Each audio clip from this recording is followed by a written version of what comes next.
Bonjour, dans cette vidéo, nous allons décortiquer le concept de transformation numérique pour votre entreprise et aussi offrir des conseils concrets pour aider votre entreprise à développer et mettre en œuvre une stratégie de transformation numérique efficace. Vous avez forcément entendu parler des lois Macron-Lambry. Ces lois ont le but d'accélérer la dématérialisation des documents en France, car les entreprises françaises sont plutôt en retard en ce domaine. Et l'État impose un calendrier d'assouplissement des règles actuelles pour imposer d'ici 2 ans la transmission de documents importants au format électronique, tout en conservant le côté légal. Donc, si c'est le cas pour les factures, les bulletins de salaire, les contrats, de nombreuses entreprises ont déjà déclenché ce processus. Conscientes des économies de temps et de l'argent que ce mouvement a amené, un mail ou un espace sécurisé en ligne coûte bien sûr moins cher qu'un timbre et automatisation permet de gagner du temps.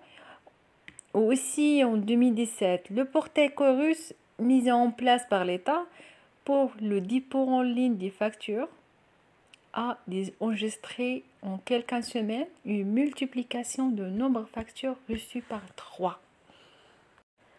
Par rapport à la transformation numérique des entreprises, c'est un enjeu économique et sociétal majeur pour la France, qui est née en 2014, qui est la 25e position mondiale.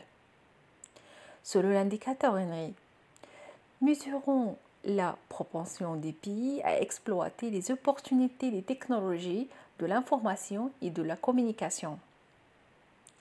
La mutation des entreprises vers le numérique ne se résume pas à l'adoption intensive des outils et des technologies, et aussi à la dématérialisation de processus internes ou externes, mais remet en question les modèles économiques, les chaînes de valeur, aussi les organisations et leurs fonctions et leur fonctionnement, la vie quotidienne des salariés, les métiers, le mode de travail, etc. Donc, c'est un profond changement de paradigme, une procolation des systèmes qui impactent non seulement toutes les fonctions classiques, ressources humaines, marketing, communication, finance, mais aussi tous les niveaux hiérarchiques, y compris les directions générales. Donc, en résumé, la transformation numérique consiste à adopter des processus et des outils numériques pour atteindre des objectifs commerciaux stratégiques. Il s'agit d'un processus complexe à multiples facettes qui représentait un changement culturel majeur dans le monde du travail et qui implique des changements qui concernent tous les services d'organisation. Sous la pression de nouveaux entrants pour s'adapter aux nouveaux comportements des consommateurs ou encore pour tirer profit des outils technologiques en termes d'innovation ou de productivité, les entreprises sont appelées à repenser leurs processus et la façon dont elles interagissent avec leurs parties prenantes. La transformation numérique déplace la valeur au sein des secteurs, et qu'il s'agit des secteurs industriels ou des services, que les entreprises opèrent au prix des clientèles industrielles ou dans le secteur grand public. La notion de business model qui avait de mal à trouver une place dans les années 80, elle est devenue un des concepts les plus étudiés dans la littérature de management. On paraît la transformation numérique on désigne la place de l'humain de l'entreprise. Toutes les tâches automatisables sont en passe de l'être, passant de la robotisation des opérations sur les chaînes de production automobile à l'automatisation des tâches d'employés de bureau ou au test de caisse. Par rapport à l'automatisation, donc les effets d'accroissement de la performance de l'emploi des facteurs de production, productivité de travail, et aussi de capital, productivité de l'énergie et des matières premières. Donc, mais aussi augmentation des capacités d'individualisation de l'offre. Production de, par exemple, la demande, de le mouvement, de la pression en 3D, etc. Par rapport à la dématérialisation, elle est en train de l'apparition de nouveaux canaux de communication et de distribution qui remplacent au transfert des réseaux physiques d'agences, de guichets et de magasins, en même temps qu'on vise des coûts marginaux de production et des coûts de transaction. Par rapport à la troisième famille, elle concerne les effets de réorganisation des chaînes de valeur et l'éruption de nouveaux acteurs qui se placent entre les entreprises traditionnelles et leurs clients impose de réinventer les modèles d'affaires et intermédiation.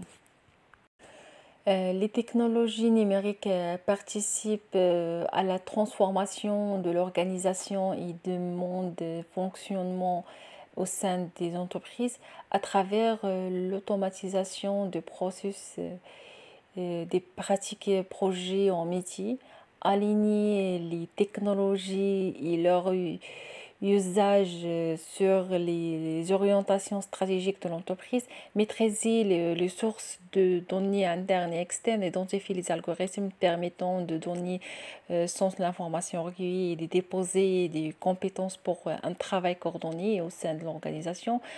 Et aussi assembler les facteurs clés de succès dans le nouvel environnement numérique. Donc la question de gouvernance des technologies de l'information permet à l'organisation informatique de supporter et de développer la stratégie et les objectifs de l'organisation en plus que jamais centrale. Donc l'enjeu on est que la technologie numérique participe à améliorer les processus de la création de valeur, tant compris la gestion des risques et des performances technologiques, bien sûr.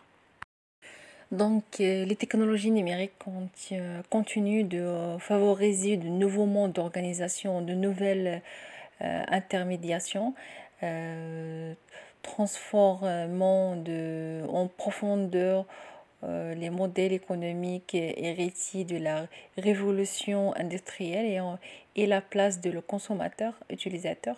En parallèle, la façon dont les organisations sont recueillies et traitées de données massives, dont en rassurant les différentes parties prenantes sur les traitements opérés pour y constituer un capital immatériel de première importance, encore insuffisamment valorisé par les marchés.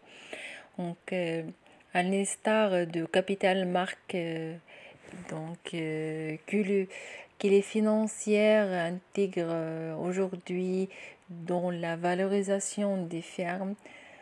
Donc, il me semble que c'est une économie de la connaissance des entreprises devrait être capable de définir et de valoriser le capital numérique. Par rapport à l'impact pour les entreprises, lorsqu'on parle de la transformation numérique, on a la tendance de se concentrer sur l'aspect numérique, entre parenthèses les plateformes et les processus, mais on oublie l'aspect transformation. Or, croit que le suffit d'acheter les bons matériels ou logiciels pour augmenter instantanément sa productivité est une erreur. Donc, fondamentalement, la transformation numérique consiste à modifier la manière dont les individus collaborent au sein d'une équipe et pas uniquement les technologies qu'ils utilisent. Bien qu'une transformation numérique ne ressemble que les entreprises partagent eux-mêmes certaines caractéristiques fondamentales. Première, si collaboration, chaque membre de l'organisation participe à la réalisation de nos objectifs communs. Donc, cela implique euh, de collaborer à différents niveaux de l'organisation et entre les équipes de façon à bâtir la confiance, le promouvoir la transparence et favoriser l'investissement des employés. La culture, il est nécessaire de s'éloigner des structures et des hiérarchies. Les employés à prendre des décisions et à partager leurs idées. Il y a aussi le cloud. Les services basés sur le cloud sont économiques et agiles. Les entreprises peuvent ainsi choisir ce qui répond le mieux à leurs besoins et rationaliser leurs coûts informatiques et infrastructures. Donc, il y a aussi la mobilité. Les clients attendent des expériences simples et pratiques. Les entreprises doivent se tourner vers le mobile qui représente le plus de la moitié du tarif le web mondial. Il y a aussi innovation. Les entreprises numériques expérimentent en permanence et tirent des enseignements, des résultats obtenus de façon à optimiser les changements à grande échelle dans les entreprises.